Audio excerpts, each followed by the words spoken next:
It would be a complete disaster to impose that type of tax because it would destroy the economy, be highly inflationary. It would be very economically destructive. Lots of people would try to figure out how to get the hell out of the country. It would be a horrible, but and again, if they do pass something like this, remember.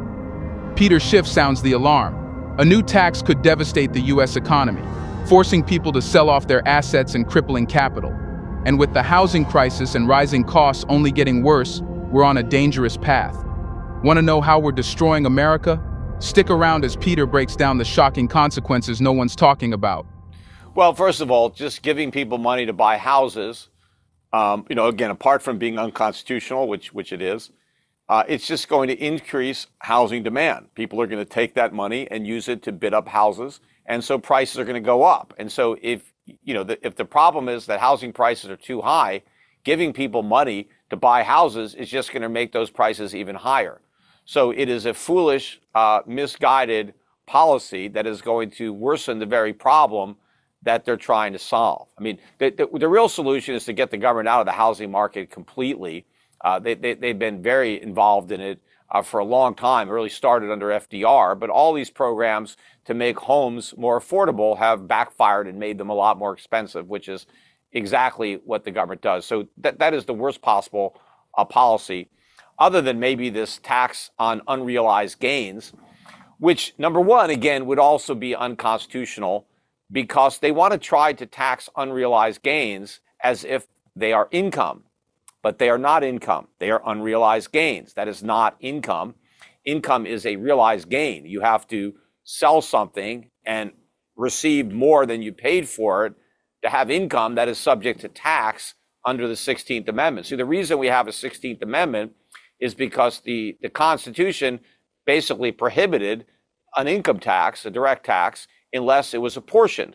And the government, didn't want to apportion it for all sorts of reasons, because the founding fathers didn't want direct taxes. They wanted direct taxes in emergencies like a war. So they made it very difficult for the government to lay a direct tax, which is a tax that the people have to pay directly to the government, as opposed to an excise tax, which they thought the government would run on, which is like a sales tax, tax on alcohol, tobacco, gas. You buy a product, the tax is there, you pay it, easy. You don't need an accountant. You don't need to, file a return. You don't need to, risk going to jail, right? It's very simple to pay an excise tax. So that was how the government was supposed to run.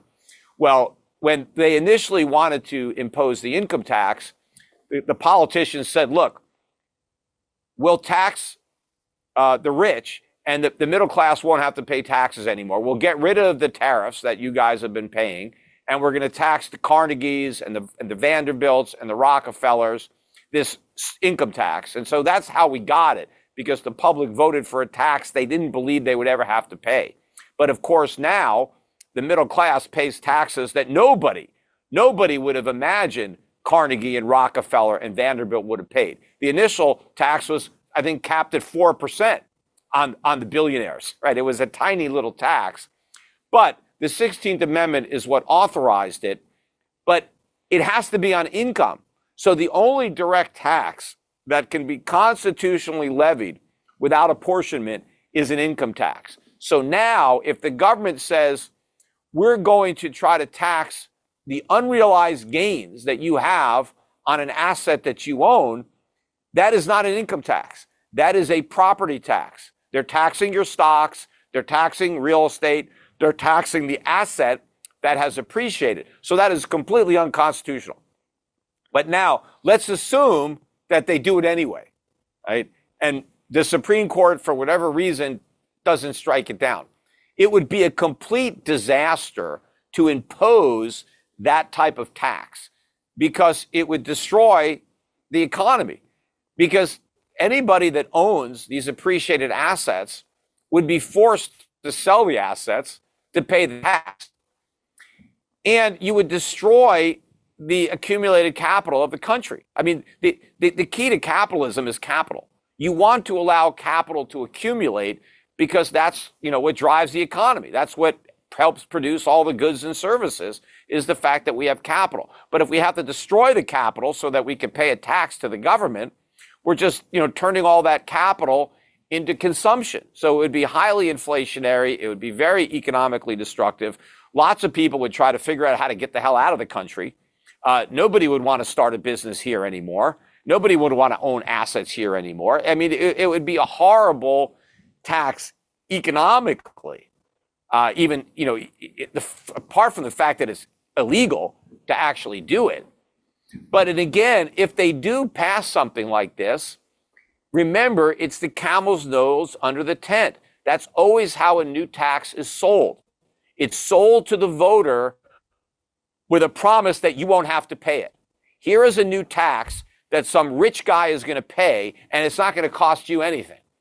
But again, this is why, I mean, if we tied voting to taxation, that would be another way you could do it, because it's very easy to vote for a tax that you're not going to have to pay, because that's really like voting for theft.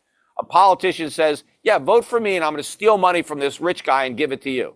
Well, okay, right. Whose vote do you lose? Well, I lose the vote of the rich guy, but there's not as many of those as there are the people who are going to get the stolen money. And so that's what happens. But all these policies that she's proposing on top of the price gouging. I mean, there is no price gouging. The prices are set by supply and demand. I mean, the prices are what the prices are. I mean, especially supermarkets. I mean, supermarkets, grocery stores are highly competitive. They have razor thin margins. Nobody could gouge because they would go out of business. I mean, you go shop someplace else. I mean, every supermarket is trying to give the customer the best deal they possibly can. So prices are low. But the reason they've gone up is because the government's created inflation. And so prices have got to go up when the government creates inflation. I mean, if the supermarkets or grocery stores didn't raise their prices, they'd go out of business. And in fact, that's what these price controls would do. They would result in a lot of grocery stores going out of business, especially in the inner cities, in the communities where they have higher costs. There's higher insurance, higher crime, higher minimum wages. I mean, those are going to be the first stores to shut down. And so, the food's not going to be there, right? There's not going to be any, again, you're going to have to wait in line for a long time because they're going to end up rationing what food they have left. And to the extent that you really want to get something, you're going to buy it illegally on the black market. And it's going to cost a lot more. So everything that she has proposed is just going to make the problems worse. The high cost of housing, the high cost of food, is because of the government creating inflation. And everything Harris wants to do is to create even more inflation.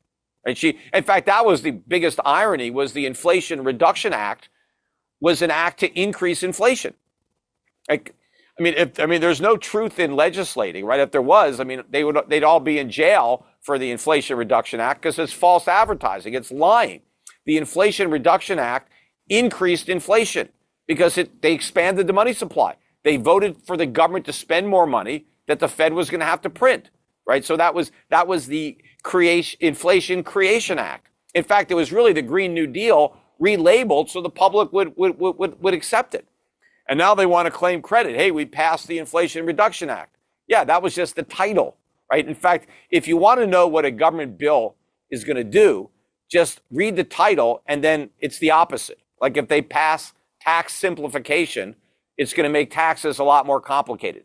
They tend to put a title on a bill that is the opposite of what the bill is actually going to achieve. Well, first of all, in order for the government to, try to figure out what the price should be of any given item, because first of all, there's so many different items on the shelf, right? So some government bureaucratic board is going to have to be appointed, and they're going to have to figure out what the price of a banana should be, or what the price of, a can of Coca-Cola should be, or, all these different items. Who's going to do that? How much is that going to cost? And then how are the supermarkets going to comply with these rules and regulations? How are they going to prove to the government that the prices they're charging are, within what their requirements are? All of this is going to cost a lot of money to administer. Where's that money going to come from? Where are the grocery stores going to get all the money? They're going to have to hire a bunch of people now to fill out forms and to keep track of numbers and to get the permission from the government to charge. Where are they going to get all that money? They got to raise their prices.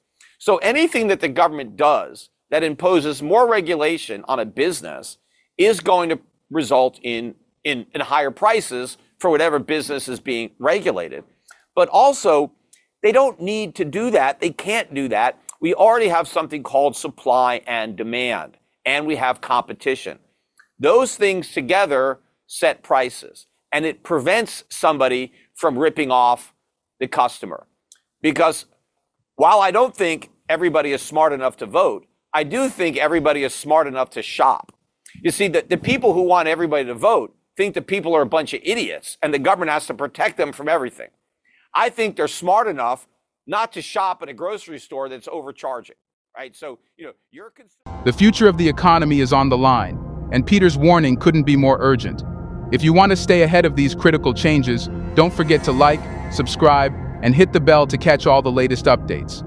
Thanks for watching, and stay informed.